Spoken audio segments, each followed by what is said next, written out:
Hey, it's our Paralyzed Math Industry, and we are going to take a look at the replacement reactions. So just like 2 videos ago, where we learned about synthesis and also the decomposition reactions, not only this is the chemistry video, but we're going to take a look at the chemical reactions that would happen when you replace something. Like if you replace some molecules or some elements.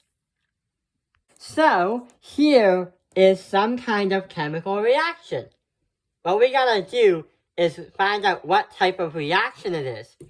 Let's analyze. So we have potassium plus sodium and chlorine. And that is our reactant side. This arrow will lead us to our product side. What we will get. We have potassium and chlorine together, but the problem is sodium, I don't know how it happened, but it got kicked out of the group, or called a clique. How did this happen? So first we had potassium feeling left out, and sodium and chlorine were together, but all of a sudden, after the reaction happened, how did sodium feel left out, but potassium and chlorine are together? Well, there is a type of reaction this is named. There is an actual name for this. And this is a replacement reaction because it seems like the sodium somehow replaces, the potassium replaces sodium's position, so sodium feels left out. What do we do now? So it seems like that this one right here and that one, potassium, kind of stole the spotlight. This is going to be called a single replacement.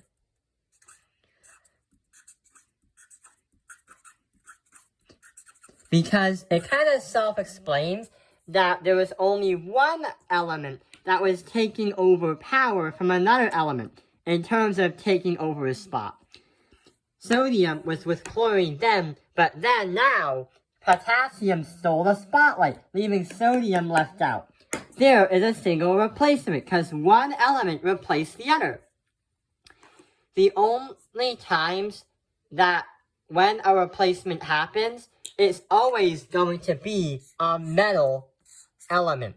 Like potassium, or mercury, or tin, or iron. It's always going to steal the spotlight and take something else from it.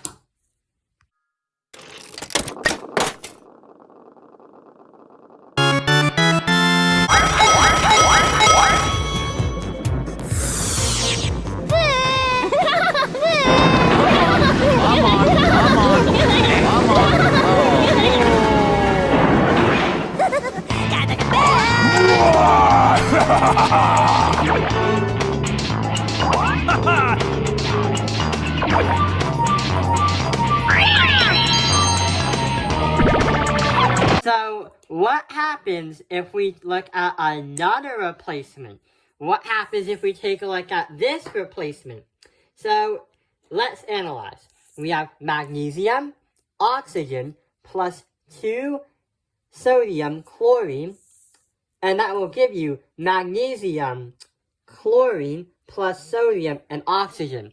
So, looks like they're doing some kind of hoedown, or some kind of square dancing, or maybe they're listening to bluegrass.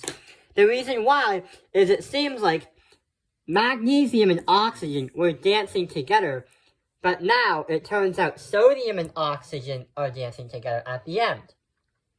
Sodium and chlorine were dancing together, but I don't know how this happened, but turns out that chlorine wanted to stick with magnesium. What is this called?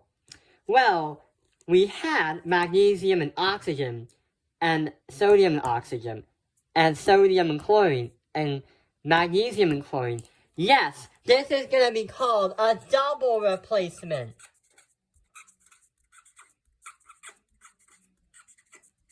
The reason why it's called a double replacement is because elements in 2 different pairs will switch and will go with the other element of that other group. it's just like if I say A and B, and then if I say C and D, what is going to happen is A is going to meet with C, and B is going to meet with D. That can be an example of a double replacement, but in letter form. No one gets left out and everyone has a partner, which is a little bit more kinder, if you say it, than a single replacement. Double replacements talk about elements switch from one group to another but have a different partner. And always remember, it's always the magnesium that say, hey, let's switch partners. Hey, let's do this. Let's do that. Bring on the party, guys. So that's what a lot of the elements do, but only for metals.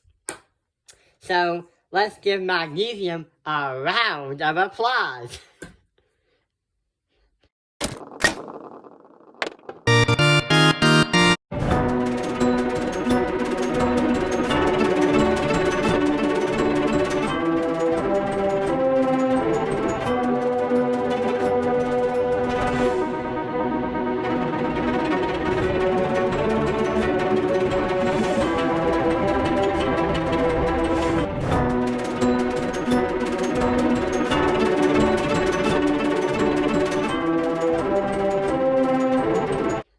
I hope this video has helped you understand replacement reactions. Thank you for watching Taoping Airlines Math Industry. Like and subscribe.